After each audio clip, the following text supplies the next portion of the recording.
Hi, I'm Louise. I'm 26 years old and I live in Washington in the UK, and I'm trying to start my own alternative fashion business. I'm planning on starting my own alternative fashion label.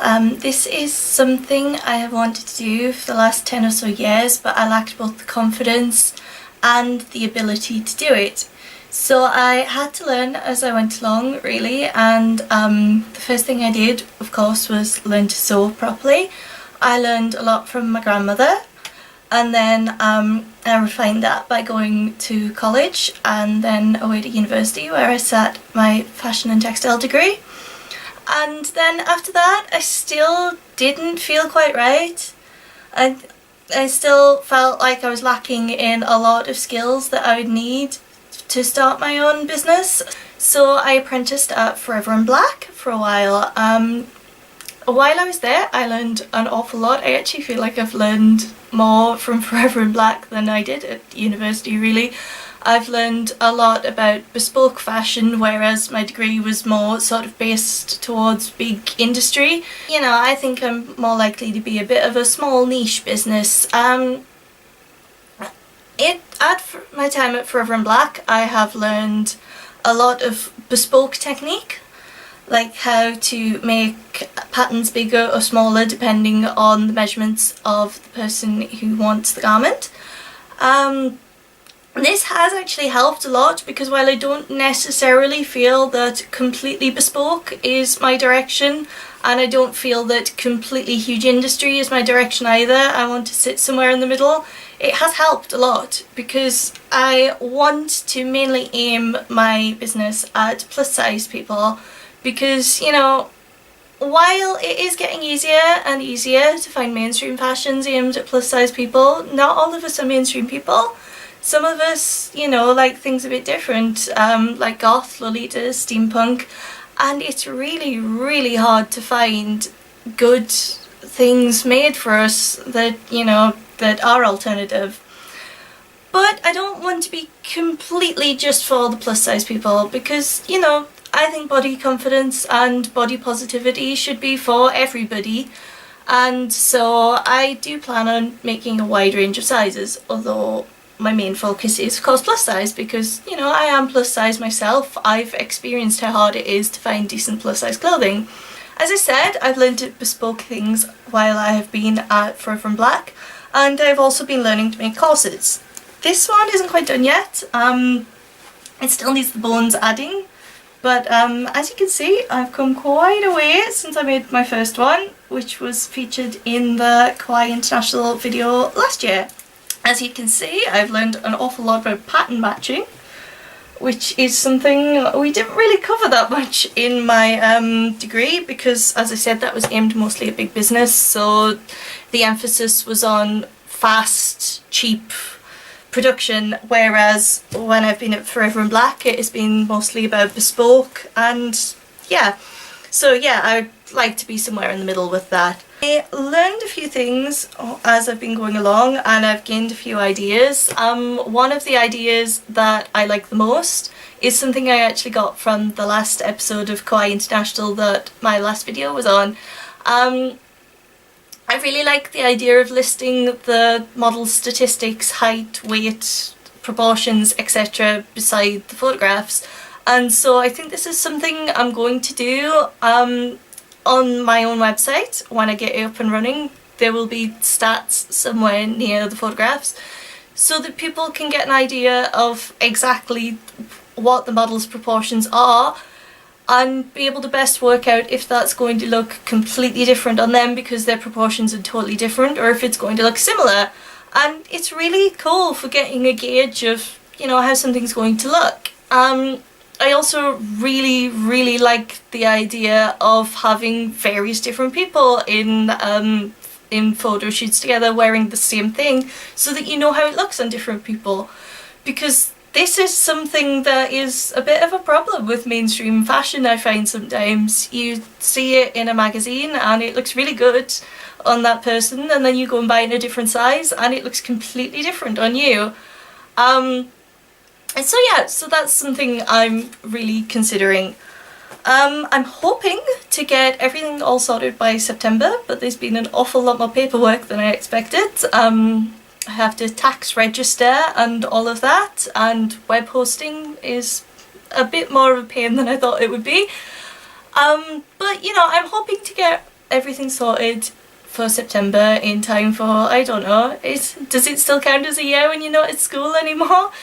I always see September as the beginning of a new year, the start of a new leaf, I guess. So that's where I'm planning on starting. My design process usually starts with a sketch, an idea I've had in my head, and then I will source fabrics and try and work it out from there.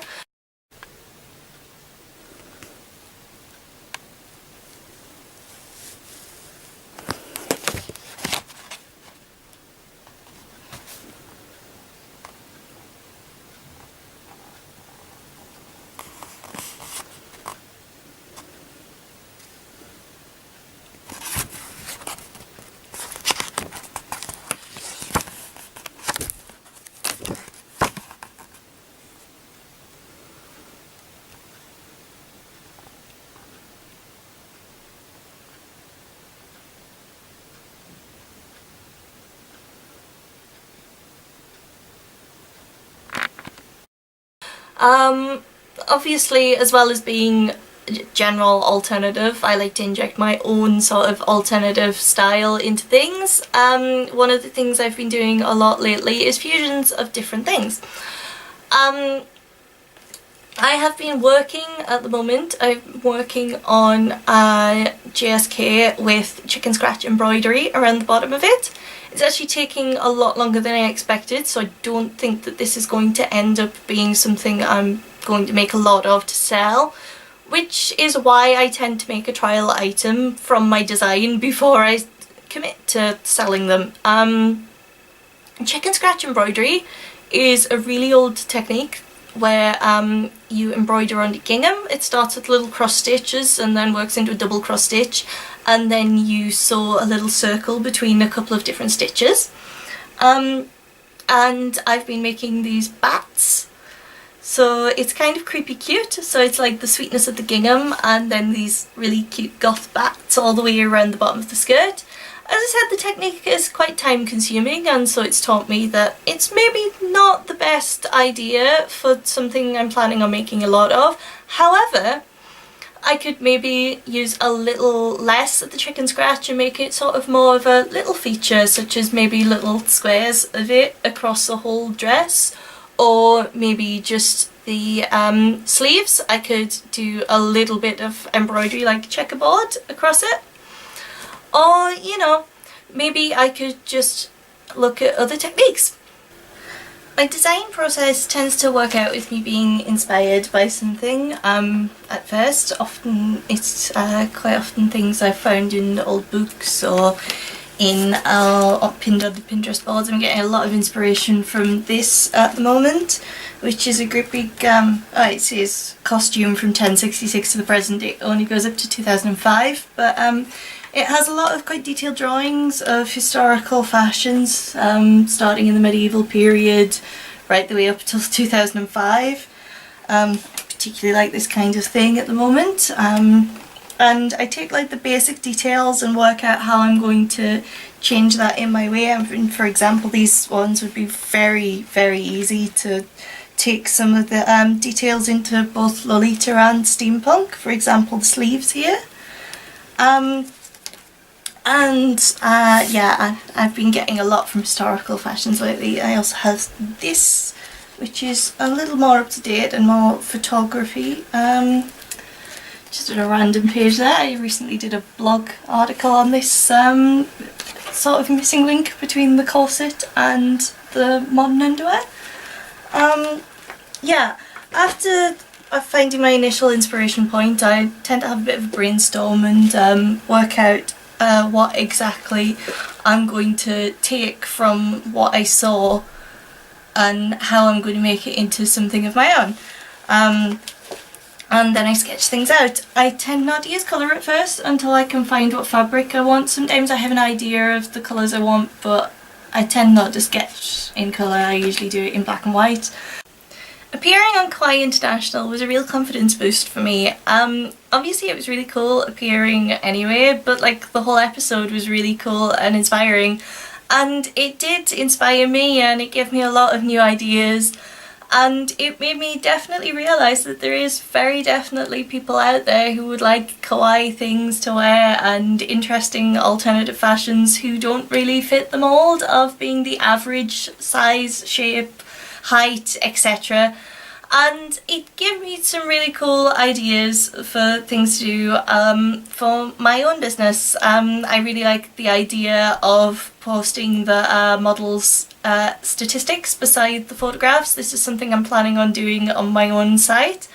And I also I thought it was really cool and inspiring in general. And there was a response video. I don't actually know if she took it down because there were some people said some quite nasty things, but there was a girl who made a response video who said that she was really happy and inspired by the entire episode itself. I actually still see the episode mentioned from time to time on Tumblr. It inspired a lot of people, not just me. Marshmallow Girl, the tag for that, it just went boom overnight. It was a nothing, and then the episode aired and loads of people used it on Tumblr after that. So yeah, it has inspired me and it has given me a lot more confidence because now, you know, now I feel, it's hard to explain, but now I genuinely feel like it's a better time for me to do this. I feel happier as a person going into starting my own brand after having been on Kawaii International. I wish I could explain it easier. It's hard to explain, but I hope I did that. Okay. I guess the last thing to say is if you have an idea, go for it. Even if it takes you 10 years to learn exactly how to do it, and even if you have a crazy amount of paperwork and it seems like it's going to be really difficult, go for it, because, you know, even if it is difficult, it's still your dream and it's something you should hold on to and something you should go for.